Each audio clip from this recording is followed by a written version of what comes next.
Hey guys, welcome back to Gilligan Phantom, where we turned a school bus into a tiny house and then we traveled all around the country, and that brings us to where we are today, where I have several important announcements to tell you about.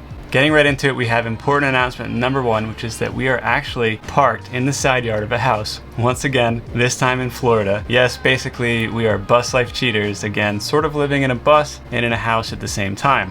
After leaving our bus friends in Arizona, we made a beeline for Florida, traveling the same route that Andrew and I drove when we first got our bus in 2017, except this time a lot slower. We parked here just before Christmas of 2020 and we've been completely stationary since then, and the reason for doing that brings me to important announcement number one.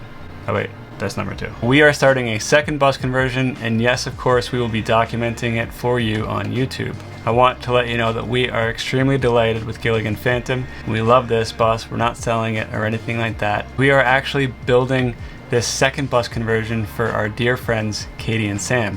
Katie and Sam fell in love with bus life while exploring Washington State with us this past summer. They decided they want to join the nomadic community of bus lifers and have the ability to work remotely while traveling in their bus conversion anywhere a bus could take them, which I think we can all agree is a little bit more exciting than living in a house for all of your days. Sam, what did you cook? Okonomiyaki.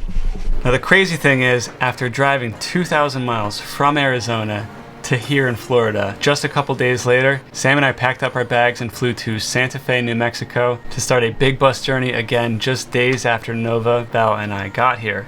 That 1,800-mile trip was not at all challenge-free, but the story of that adventure I will of course tell you about in a future video. We're leaking something bad. Shit. Look out for that in your subscription feed, coming at you soon. But before I move on from that bus, I want to tell you about it real quick. It is a 2000 Bluebird CSRE, which means it is a transit bus and it's also a rear engine. It's 34 feet from bumper to bumper and the interior space is about 32.5 feet. So it's kind of a bus unicorn. A short rear engine bus is hard to come by, and we searched diligently until we found one. It was actually a shuttle bus for San Jose University in California, and I'm happy to say that it's got a Cummins 8.3, it has cruise control, it does 75 plus miles per hour, and will pass trucks going up hills in the 70s, which is incredibly nice. And if you're hoping for a little sneak peek at the progress we've made in the past couple of months, well, here you go.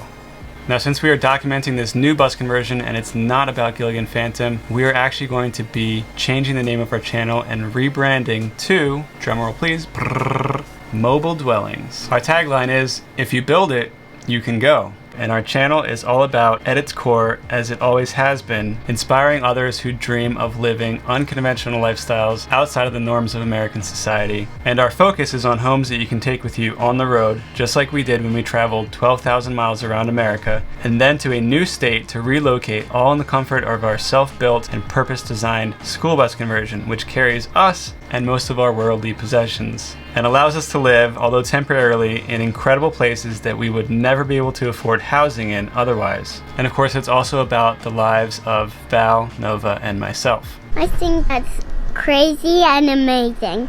But while the channel name is changing, our content is basically staying the same. And so you're still going to see our family in these videos most of the time. By the way, if you are a Gilligan Phantom fan, I'm happy to announce that we finally have merch for sale. In the merch bar underneath this video or any of these videos, you can see t-shirts, sweatshirts, onesies, accessories. My favorite is the premium tee, which is the next level. I think it's just called a next level t-shirt. It's kind of a fitted t-shirt, really comfortable. Cop a t-shirt in the merch bar below. And if you do, we really appreciate it. So that brings us to major announcement number 4, which is absolutely the biggest. And it's also a major reason for us cutting our travels short. See, we didn't realize this when we left, but the number one roadblock to us being able to comfortably live long-term on the road as a family is actually access to healthcare with normal American health insurance plans. Basically, if you can't afford the premiums and the high rates of a PPO, you can't get any routine medical care covered by insurance out of your home state. Now, sometimes that's okay, like it was for the first 3 or 4 months that we were traveling in the bus, but eventually you might need sustained routine medical care, and you're going to especially need that at one particular point, and that's a big part of what led us to settle down in one state for a sustained period of time, and that is that Val is pregnant. Yep, that's right, Nova is going to be a big sister to a little baby boy or girl who is due at the end of May. Crazy and amazing. We are super pumped to be having baby number 2, and we can't wait to show him or her the world just like we did with Nova. Thank you as always for watching our crazy adventures, and if you see videos pop in your feed by Mobile Dwellings, it's just Gilligan Phantom doing the same old thing with a new name. A more encompassing name that isn't just about this particular school bus. Peace. It's so loud. That's the baby!